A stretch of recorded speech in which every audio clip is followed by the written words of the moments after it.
Hello guys, मैं विकास। बिना किसी टाइम वेस्ट के चलिए शुरू करते हैं। आज का जो हमारा टॉपिक है वो ये है कि पब्लिक सेक्टर बैंक को प्राइवेटाइज करना सही है या नहीं है, और अगर सही है तो कहाँ तक सही है, और अगर कमी है तो क्या कमी है, हम उसे सुधारने के लिए क्या कर सकते हैं। ये टॉपिक न्यूज़ में इसलिए है क्योंकि हाल फिलहाल में गवर्नमेंट ने दो पब्लिक सेक्टर बैंक्स को प्राइवेट करने की बात की है। लेकिन अब तक तो सरकार ने ये नहीं बताया है कि वो दो बैंक कौन से हैं, ना ही बजट के अंदर, ना ही पहले बताया है। अब आगे पढ़ने से पहले हम ये देख लेते हैं कि प्राइवेटाइजेशन होता क्या है। इसकी सिंपल सी डेफिनेशन क्या है। प्राइवेटाइजेशन का सिंपल सा मतलब होता है जब कोई सरकारी कंपनी अपना स्टेक उस कंपनी में कम कर ले, या फिर ऐसा बोले सारा का सारा ही प्राइवेट को बेच दे, उसे बोलते हैं प्राइवेटाइजेशन। आप प्राइवेटाइजेशन को डिवेस्टमेंट के साथ कंफ्यूज मत कर लेना। डिवेस्टमेंट अलग होता है। डिवेस्टमेंट का मतलब होता है सरकार अपना कुछ स्टेक कम कर रही है, लेकिन मेजोरिटी सरकार के पास ही रहेगी। लेकिन प्राइवेटाइजेशन में ऐसा नहीं है। प्राइवेटाइजेशन का मतलब होता है कि पूरा का पूरा दे दे, या फिर थोड़ा सा माइनॉरिटी वाला अपना पास रख ले। जैसे एयर इंडिया वाला हुआ था वो सब। अब एल का है, एल का डिसमेंटमेंट होने वाला है, वो प्राइवेटाइजेशन नहीं हो रही। अब ये देख लेते हैं कि हमें प्राइवेटाइजेशन की जरूरत क्यों है। प्राइवेट सेक्टर के अंदर काम करने वाले जो लोग होते हैं वो हाई डिग्री वाले होते हैं, मतलब ज़्यादा प्रोफेशनल होते हैं as compare to public sector, जिस वजह से प्राइवेट सेक्टर के अंदर ह्यूमन रिसोर्स का मैनेजमेंट अच्छे तरीके से हो पाता है। लेकिन पब्लिक सेक्टर में ऐसा नहीं होता।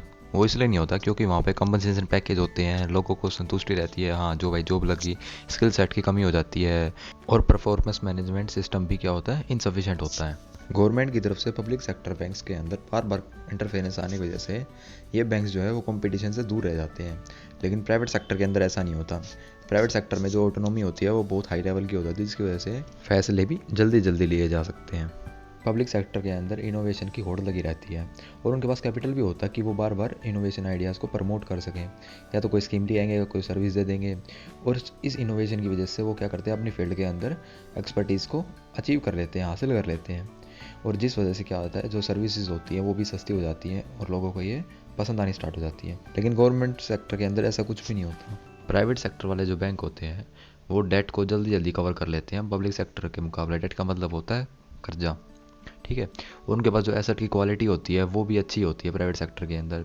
एक स्टडी हुई है, उसमें पता चला है कि 2015 से लेके 2019 के बीच में जितने भी एनपीएस हुए हैं, उस एनपीएस में पब्लिक सेक्टर का बहुत ज़्यादा रजिस्ट्रेशन है। मतलब पब्लिक सेक्टर के अंदर ज़्यादा एनपीएस है और प्राइवेट सेक्टर के अंदर कम एनपीएस है। एनपीएस का मतलब होता है नॉन परफॉर्मिंग एसेट, मतलब लोन ले लेते हैं लेकिन बाद में क्या है, वो लोन का पैसा वापस नहीं आ पाता बैंक्स के अंदर। आपने एक चीज़ नोटिस करी होगी कि दिल्ली गुड़गांव वाले जैसे एरिया होता है, जो डेवलप्ड होता है, जो अच्छा सिटीज़ होती हैं, उनके अंदर प्राइवेट सेक्टर ज़्यादा होते हैं। पब्लिक सेक्टर वाले जो बैंक होते हैं वो कम होते हैं। ऐसा क्यों होता है? क्योंकि जो प्राइवेट सेक्टर वाले होते हैं वो क्या है, क्रीमी प्लेसेस के ऊपर फोकस करते हैं, लेकिन पब्लिक सेक्टर वाले ऐसे नहीं होते हैं। उनको प्रॉफिट से मतलब नहीं होता। वो क्या करते हैं, गांव गांव में खोलने की कोशिश करते हैं, जैसे कि एसबीआई हुआ। लेकिन एचडीएफसी वाले जो बैंक है वो पब्लिक सेक्टर में आते हैं। इस वजह से क्या है, जो पब्लिक सेक्टर वाले जो बैंक होते हैं वो क्या है, मार्केट शेयर को लूज़ करते जा रहे हैं। देखो, प्राइवेटाइजेशन में सारी ऐसी नहीं है, सारी ये अच्छी बातें हैं। कुछ दिक्कत भी है, कुछ कंसर्न्स भी हैं। अब उन कंसर्न्स को देख लेते हैं कि प्रॉब्लम क्या है प्राइवेटाइजेशन में। देखो, प्राइवेट सेक्टर बैंक जो है वो प्रॉफिट के ऊपर काम करता है। उनका मेन मकसद होता है कि हमें ज़्यादा से ज़्यादा प्रॉफिट कैसे हो। जिस वजह से क्या होता है, जो गरीब लोग होते हैं, जो गरीब तबके के लोग होते हैं, वो इन सेवाओं का फ़ायदा नहीं उठा सकते। लेकिन पब्लिक वाले तो ऐसा नहीं है, वो तो क्या करते हैं, वो चीज़ों को क्या अफोर्डेबल कॉस्ट पे दे पाते हैं। अगर पब्लिक सेक्टर बैंक को प्राइवेटाइज करना है तो वो हम क्या करेंगे कि उसे प्राइवेट सेक्टर बैंक के साथ मर्ज कर देंगे। उस मर्ज की वजह से क्या दिक्कत आती है कि पहले जो पब्लिक सेक्टर बैंक की जो नंबर्स थे वो 27 थे, लेकिन अब घट के सिर्फ 12 रह गए हैं। अब देखो, ये नंबर कम हो गया। आपको सिंपल से आइडिया लगाओ कि जो वहाँ पे जो लोग काम कर रहे होंगे वो भी कम हुए होंगे, तो जिस वजह से क्या है, जॉब लॉसेस होते रहते हैं। पहले जो पब्लिक सेक्टर बैंक की जो टोटल स्ट्रेंथ थी वो 2017 के अंदर वो 8.5 लाख थी, लेकिन अब 2021 के अंदर सिर्फ 7.5 लाख रह गई है। तो आप देख रहे हो, 1 लाख एम्प्लॉयमेंट कम हो गई है। प्राइवेट सेक्टर के अंदर एक और प्रॉब्लम है। वो प्रॉब्लम ये है कि प्राइवेट सेक्टर वाले क्या है, रिजर्वेशन पॉलिसी को फॉलो नहीं करते, जिस वजह से क्या है, जो SC ST OBC वाले हैं वो यहाँ पे इतनी जल्दी काम नहीं कर सकते। फोर्थ पॉइंट और फिफ्थ पॉइंट दोनों एक दूसरे से इंटर रिलेटेड है। अब वो कैसे है वो ये देख लेते हैं। हमारे देश के अंदर 1935 से लेकर 1947 तक जो 900 प्राइवेट बैंक थे वो क्या है, फेल कर गए हैं। यही नहीं, 1947 से लेके 1969 तक 650 से ज़्यादा बैंक क्या है, फेल कर चुके हैं। जिस वजह से क्या है, सरकार ने बैंक नेशनलाइजेशन का एक आइडिया लेके आई 1969 के अंदर। आप एक चीज़ नोटिस कर रहे होगे, जब इतने सारे बैंक फेल हो रहे हैं तो लोगों का भरोसा रहेगा क्या प्राइवेट बैंकों पे। हमारे देश की जनता पैसा खोने से डरती है, क्योंकि बहुत खून पसीने की कमाई होती है, बहुत मेहनत लगती है पैसा कमाने में। जिस वजह से वो क्या करते हैं, प्राइवेट सेक्टर पे भरोसा नहीं करते, पब्लिक सेक्टर के ऊपर ज़्यादा भरोसा करते हैं और उन्हीं में पैसे डिपॉजिट करते हैं। आप एक डाटा भी नोटिस कर रहे हो कि पब्लिक सेक्टर बैंक के अंदर जो 60% जो पैसा होता है वो कमर्शियल बैंक डिपॉजिट करते हैं। मतलब जो प्राइवेट बैंक भी है ना, वो भी पब्लिक सेक्टर बैंक के अंदर पैसा डालते हैं। और जो इंडिविजुअल लोग हुए, जो हमारे जैसे लोग हुए, वो 70% पैसा पब्लिक सेक्टर के अंदर डालते हैं। बाकी 30% ही प्राइवेट सेक्टर के अंदर डालते हैं। वो 30% कौन सा जो रिस्क ले लेते हैं, क्योंकि उनका इंटरेस्ट थोड़ा ज़्यादा होता है ना, इसलिए। अब जब प्राइवेट बैंक जब डूब जाता है तो उसके अंदर जो पैसे डाले होते हैं लोगों ने, वो भी कई लोगों के डूब जाते हैं। लेकिन सरकार ने अभी हाल फिलहाल में लिमिट लगा रखी है। लेकिन कई लोगों क्या है, जैसे रिटायरमेंट ले आते हैं तो उनका पैसा बहुत ज़्यादा होता है, 40 से 50 लाख होता है। लेकिन सरकार क्या है, लिमिट थोड़ी ही है, तो बाकी जितनी लिमिट है वहाँ तो दे देगी सरकार, लेकिन उनका 80% पैसा क्या है, वापस नहीं हो पाता। इस वजह से लोग परेशान रहते हैं। आप दूर क्यों जाओ, हाल फिलहाल का एग्जाम्पल ले लो, एक लक्ष्मी विलास बैंक है और दूसरा येस बैंक है। ये दोनों भी कैसे न कैसे आप डूब रहे हैं, लेकिन सरकार क्या है, इन्हें बचाने की कोशिश कर रही है। अब क्या करेगी सरकार, LIC के थ्रू इनमें क्या है, स्टेक लेगी। देखो, किसी बैंक को बचाना है तो प्राइवेटाइजेशन ही उसका आखिरी तरीका नहीं है, और भी बहुत सारे तरीके होते हैं उसे बचाने के लिए। देखो, NPS तो दोनों बैंक्स के अंदर है, सरकारी बैंक के अंदर भी है, प्राइवेट बैंक के अंदर भी है। लेकिन एक ये तरीका हो सकता है कि वहाँ की जो गवर्नेंस है उसे ठीक करने की ज़रूरत हो सकती है। ऐसा नहीं है सरकार ने या पब्लिक बैंकों ने कुछ नहीं किया उसे ठीक करने के लिए।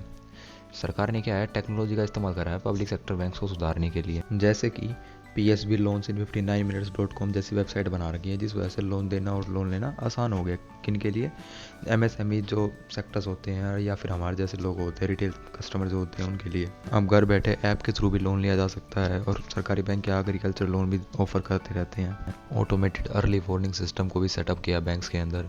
थर्ड पार्टी का भी इस्तेमाल किया जाता है ताकि जो एक्शन होते हैं वो टाइम बाउंड मैनर में लिए जा सकें, मतलब जल्दी से जल्दी लिए जा सकें, ताकि जो NPS होते हैं उनकी संख्या कम कर सकें। अब बैंक्स के अंदर चीफ रिस्क ऑफिसर का भी रिक्रूटमेंट होता है, जिस वजह से बैंक का गवर्नेंस ठीक रहे। वन टाइम सेटलमेंट प्लेटफॉर्म को भी सेटअप किया है, और भी बहुत सारे पोर्टल है जिसको सेटअप किया है, जैसे कि EDRT, इसकी फुल फॉर्म होती है डेट रिकवरी ट्रिब्यूनल। ये किस काम आता है, ये देखते रहते हैं कि जो NPS है उनको जल्दी से जल्दी रिकवर किया जा सके। बोर्ड कमेटी को भी स्ट्रेंथन करने की जरूरत है, और जो नॉन ऑफिशियल डायरेक्टर्स होते हैं उनका भी इफेक्टिव तरीके से इस्तेमाल करना चाहिए, ताकि गवर्नेंस ठीक हो सके। सरकार को भी टाइम टाइम पे बैंक्स को क्या है, पैसे देते रहना चाहिए, ताकि वो अपना काम आसानी से चला सके। लेकिन आप ये न्यूज़ पढ़ सकते हैं, इस बजट के अंदर सरकार ने क्या है, कोई भी पैसा देने के लिए मना कर दिया है। अब वे फॉरवर्ड देख लेते हैं कि अब आगे क्या करना चाहिए। हमें ये नहीं करना चाहिए कि हर बैंक को उठाया उसी को प्राइवेटाइज कर दिया, नहीं।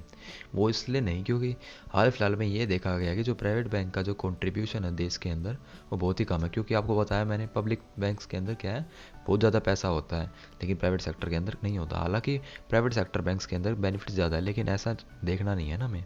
सरकार को एक काम भी नहीं करना कि अगर वो प्राइवेटाइज कर रही है तो सारा का स्टेक दे दे, नहीं। गवर्नमेंट को कम से कम एटलीस्ट 26% स्टेक तो रखना ही चाहिए कुछ सालों के लिए, ताकि देखे क्या काम वो ठीक कर रहे हैं नहीं कर रहे हैं। ठीक है। एक नरसिम्हन कमेटी की भी रिकमेंडेशन आई थी कि पब्लिक सेक्टर बैंक्स के अंदर जब वो प्राइवेटाइज कर रही है तो सरकार को कम से कम 33% स्टेक रखना चाहिए।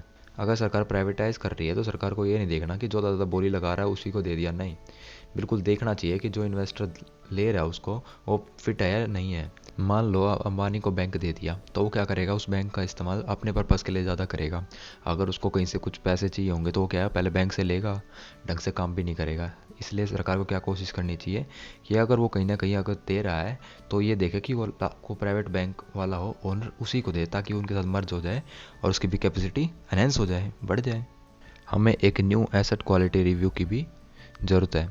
एसेट क्वालिटी रिव्यू एक ऐसा प्रोसेस है जिसके अंदर बैंक और RBI दोनों मिलकर ये चेक करते हैं कि जो बैंक्स के जो लोन है वो NPA में कन्वर्ट ना हो जाए। बस जो लास्ट एसेट क्वालिटी रिव्यू था 2015 के अंदर, वो फेल कर गया था लोन्स को देखने में। RBI ने हाल फिलहाल की रिपोर्ट में बताया कि येस बैंक के अंदर 3,277 करोड़ रुपए का बैड लोन था। कब? फाइनेंशियल ईयर 2019 के अंदर। देखो, 2 ईयर होते हैं, एक तो हमारा जो नॉर्मल कैलेंडर वाला ईयर होता है जो कि 1 जनवरी से लेकर 31 दिसंबर तक होता है, एक होता है फाइनेंशियल ईयर, वो क्या होता है 1 अप्रैल से लेकर 31 मार्च तक होता है। तो RBI की जो रिपोर्ट है वो 2019 फाइनेंशियल ईयर की थी, जिसके अंदर येस बैंक के अंदर में कितना लोन बताया मैंने, 3,277 करोड़ रुपए, और ये क्या है, बैड लोन था। और ये हमें बाद में पता चला। इसका मतलब जो उस टाइम पे एसेट क्वालिटी रिव्यू था वो ढंग से काम नहीं कर रहा था, इसलिए हमें एक न्यू एसेट क्वालिटी रिव्यू को डेवलप करने की ज़रूरत है। आज के लिए बस इतना ही, मिलते हैं अगली वीडियो में। जय हिंद, जय भारत।